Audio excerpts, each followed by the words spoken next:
మేము తోడుపల్లో ఉంటాము. మా పిల్లలను ఇద్దరిని సిద్ధార్థ పబ్లిక్ స్కూల్లో జాయిన్ చేశామండి. 2012 ఆఫ్టర్ కరోనా జాయిన్ చేశాము.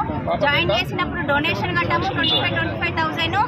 అప్పుడు జాయినింగ్ అప్పుడు ఏమన్నారంటే ఎవ్రీ ఇయర్ 5% ఫీజు ఇంక్రీజ్ చేస్తామన్నారు. కానీ ఒక్కసారి కూడా పేరెంట్ టీచర్ మీటింగ్లో ఓన్లీ ఎడ్యుకేషన్ గురించే మాట్లాడతారు కానీ ఫీజు గురించి మాట్లాడారు. నేను ఎన్నోసార్లు కన్సల్ట్ చేశాను. కనీసం అట్లీస్ట్ 4 మెంబర్స్ని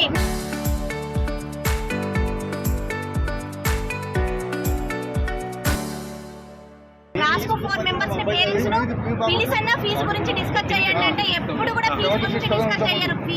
పేరెంట్స్ తోటి వాళ్ళ ఇష్టం ఉన్నట్లు పెంచుతారు. ఎవ్రీ ఇయర్ 15 to 20% హైక్ చేస్తున్నారండి.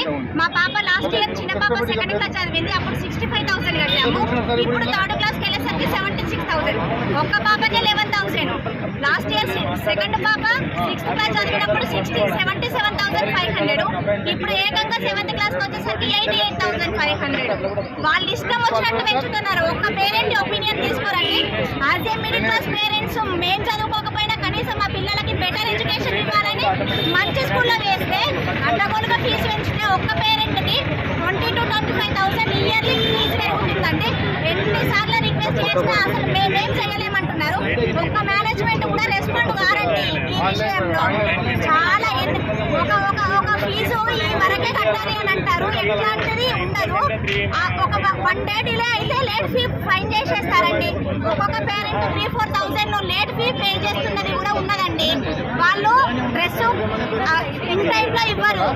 అండ్ వర్క్ షీట్స్కు డైరీస్కు అని అడ్డగోలుగా ముందే తీసేసుకుంటారు. ఆ వర్క్ షీట్స్ దేనికైనా యూజ్ అవుతున్నాయి అంటే యూజ్ అవుతాయి ఎడ్యుకేషన్ సిస్టంలోనే. ఆల్రెడీ ఫీజు కడుతున్నాము, మళ్ళీ వర్క్ షీట్స్కి ఎందుకు తీసుకుంటారు? ఒక్క డైరీకి ఒక్క ఐడి కార్డుకు మాత్రమే 1,500 అంట. ఏంటంటే ఇది అన్యాయము. ఇదేమన్నా ఫీజా, స్కూలా, ఇంకేమన్నా వ్యాపారమా? కొంచెం మేనేజ్మెంట్ ఆలోచించాలండి. మిడిల్ క్లాస్ పేరెంట్స్కు చాలా బర్డెన్ అవుతుంది. కనీసం శాలరీస్ అక్కడనేమో 5% కూడా ఇంక్రీజ్ అయ్యారు. ఫీజెస్ మాత్రం 30% వరకు హైక్ చేస్తున్నారు. ఇది మా విన్నపం అండి. కొంచెం అందరూ ఆలోచించి ఫీజులో రాయితీ ఇస్తారని కోరుకుంటున్నాం. అంటే గత 4-5 సంవత్సరాలుగా మేము ఈ విషయం ఏ రకంగా పెంచినా మేము దాన్ని యాక్సెప్ట్ చేస్తూ వచ్చాము. కానీ వాళ్ళు ఎప్పుడైతే మేము ఇక్కడ పిల్లల్ని జాయిన్ చేసినప్పుడు 5%, 6% కంటే ఎక్కువ పెంచామని చెప్పిండ్రు. ఇప్పుడేమో 20%, 15%, 16% అంటూ రకరకాల ఫీజులు మా మీద రుద్దడం జరుగుతోంది.